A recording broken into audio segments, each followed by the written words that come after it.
Breeder reactor ने criticality हासिल कर ली है। दरअसल क्रिटिकलिटी वह स्टेज है जिसमें रिएक्टर पहली बार self sustaining nuclear chain reaction में सफलता हासिल करता है। इस स्टेज का मतलब है रिएक्टर का ऑपरेशन फेज में पहुंचना। भारत की न्यूक्लियर एनर्जी जर्नी में एक ऐतिहासिक माइलस्टोन है और बड़ी बात यह भी कि परमाणु रिएक्टर पूरी तरह स्वदेशी तकनीक से निर्मित है। साथियों, इसे ब्रीडर रिएक्टर क्यों कहते हैं, इसके पीछे भी एक वजह है। एक ऐसा सिस्टम है जो ऊर्जा के उत्पादन के साथ साथ भविष्य के लिए नया ईंधन भी खुद ही तैयार करता है। साथियों, मुझे मार्च 2024 का वह समय भी याद है जब मैं कल्पक्कम में रिएक्टर की कोर लोडिंग का साक्षी बना था। मैं उन सभी को बधाई देता हूं जिन्होंने भारत के परमाणु कार्यक्रम में अपना अमूल्य योगदान दिया है। देशवासियों का जीवन बेहतर और आसान बनाने के लिए उनका यह प्रयास बहुत ही सराहनीय है। इससे विकसित भारत के हमारे संकल्प को भी एक नई ऊर्जा मिलेगी। मेरे प्यारे देशवासियों, मन की बात में आज मैं एक ऐसी शक्ति की बात करना चाहता हूं जो अदृश्य है, लेकिन जिसके बिना हमारा जीवन एक पल भी न चले। यही ताकत भारत को आगे बढ़ा रही है। यह हमारी पवन शक्ति है। हमारे प्राचीन ग्रंथों में कहा गया है, वायुर्वा इति व्यष्टिः वायुर्वै समष्टिः, अर्थात वायु सिर्फ एक तत्व नहीं है, यह जीवन की ऊर्जा है, यह समष्टि की शक्ति है। साथियों, आज यही पवन शक्ति भारत के विकास की नई कहानी लिख रही है। भारत ने हाल ही में पवन ऊर्जा यानी विंड एनर्जी में बड़ी उपलब्धि हासिल की है। अब भारत का wind energy generation capacity 56 gigawatt से अधिक हो चुकी है। पिछले एक साल में ही करीब 6 गीगावाट नई क्षमता जुड़ी है।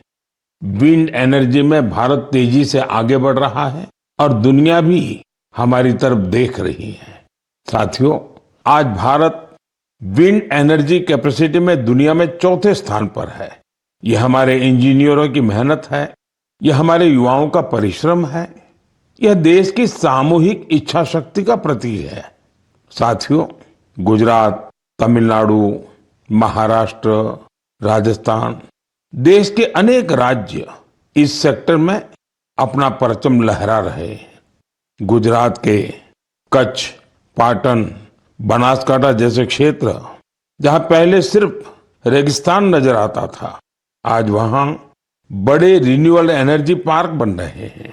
इसका लाभ युवाओं को मिल रहा है, नए अवसर बन रहे हैं, नई स्किल विकसित हो रही है, रोजगार के नए रास्ते खुल रहे हैं।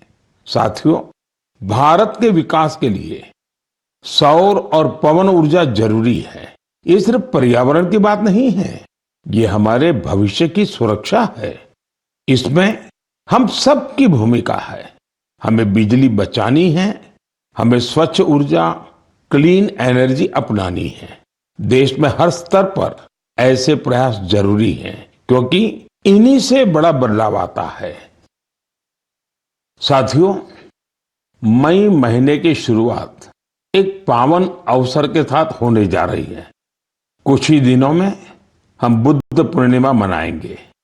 मैं आप सभी देशवासियों को अपनी अग्रिम शुभकामनाएं देता हूं। भगवान गौतम बुद्ध का जीवन संदेश आज भी उतना ही प्रासंगिक है। उन्होंने हमें सिखाया है कि शांति हमारे भीतर से शुरू होती है। उन्होंने बताया है कि स्वयं पर विजय सबसे बड़ी विजय होती है। आज दुनिया जिस तरह के तनावों और संघर्षों से गुजर रही है, ऐसे समय में बुद्ध के विचार और भी अहम हो गए हैं। साथियों, दक्षिण अमेरिका के चिली में एक संस्था भगवान बुद्ध के विचारों को आगे बढ़ा रही है।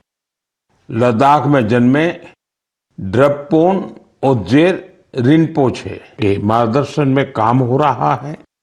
यह संस्था ध्यान और करुणा को लोगों के जीवन से जोड़ रही है। कोची गुआज घाटी में बना स्तूप लोगों को शांति का अनुभव कराता है। वाकई यह देखकर गर्व होता है।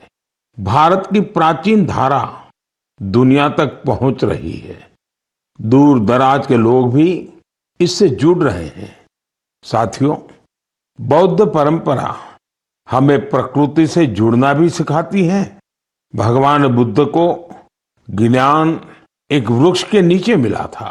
प्रकृति हमारे जीवन का अभिन्न हिस्सा है।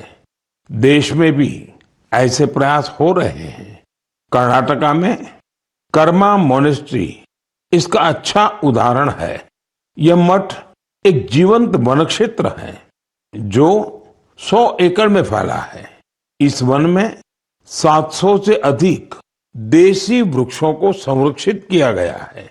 साथियों, बुद्ध का संदेश सिर्फ अतीत नहीं है, यह आज भी प्रासंगिक है और भविष्य के लिए भी जरूरी है। बुद्ध नॉर्थ ईस्ट हम सब के लिए अष्टलक्ष्मी है। यहाँ भरपूर टैलेंट है और नॉर्थ ईस्ट की प्राकृतिक सुंदरता भी सबका ध्यान खींचती है। मन की बात में भी हम अक्सर नॉर्थ ईस्ट के लोगों की उपलब्धियों पर चर्चा करते आए हैं। आज ऐसी ही एक और उपलब्धि की मैं आपसे चर्चा करूंगा और वो है बैम्बू सेक्टर में नॉर्थ ईस्ट की सफलता। साथियों, जिस चीज को कभी बोझ के रूप में देखा जाता था वह आज रोजगार, कारोबार और इनोवेशन को नई गति दे रही है। हमारी माताएं बहनें इसकी सबसे बड़ी लाभार्थी हैं। आपको ये जानकर हैरानी होगी कि बैम्बू की परिभाषा बदल देने से कितना बड़ा परिवर्तन आया है। साथियों, अंग्रेजों के बनाए कानून के हिसाब से बैम्बू को पेड़ के रूप में परिभाषित किया गया था और इससे जुड़े नियम बहुत कड़े थे। कहीं पर भी बैम्बू को ले जाना बहुत मुश्किल था। ऐसे में यहाँ के लोग बांस से जुड़े काम धंधे से दूर होते गए। साथियों, साल 2017 में कानून में बदलाव करके हमने बैम्बू को पेड़ की कैटेगरी से बाहर किया, जिसके नतीजे सबके सामने हैं।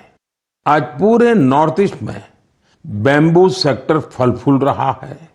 लोग लगातार इनोवेशन करके इसमें वैल्यू एडिशन कर रहे हैं। साथियों, त्रिपुरा के गोमती डिस्ट्रिक्ट के विजय सूत्रधार और साउथ त्रिपुरा के प्रदीप चक्रवर्ती, उन्हीं की बात कर रहे। इन्होंने नए कानूनों को अपने लिए एक बड़े अवसर के रूप में देखा। फिर इन्होंने अपने काम को टेक्नोलॉजी से जोड़ा। आज वे पहले से कहीं बेहतर और कहीं ज्यादा बांस के उत्पाद बना रहे हैं। नागालैंड के दिमापुर और आसपास के इलाकों में कई ऐसे सेल्फ हेल्प ग्रुप्स हैं जिन्होंने बैम्बू से जुड़े फूड प्रोडक्ट्स में वैल्यू एडिशन किया है। वहां खोरोलो क्रिएटिव क्राफ्ट जैसी टीमें भी हैं जो बांस के फर्नीचर और हैंडीक्राफ्ट पर काम कर रही है। साथियों, मिजोरम के मामित जिले में ऐसी टीमें हैं जो बांस के टिश्यू कल्चर और पॉली हाउस मैनेजमेंट पर काम कर रही है। मुझे सिक्किम में गंगटोक के करीब लागस्थल बाम्बू एंटरप्राइज टीम के बारे में भी पता चला है। ये बैम्बू से हैंडीक्राफ्ट्स, अगरबत्ती स्टिक्स, फर्नीचर और इंटीरियर डेकोर आइटम्स बनाती है। साथियों, मैंने यहाँ पर कुछ ही उदाहरण दिए हैं। देश में बैम्बू सेक्टर की सफलता की यह लिस्ट काफी लंबी है। मैं आप सभी से आग्रह करूंगा कि नॉर्थ ईस्ट का कोई न कोई बांस का उत्पाद जरूर खरीदे। आप इसे गिफ्ट के रूप में भी दे सकते हैं। आपके इस प्रयास से उन लोगों का हौसला बढ़ेगा जो बैम्बू प्रोडक्ट को बनाने में अपना पसीना बहाते हैं।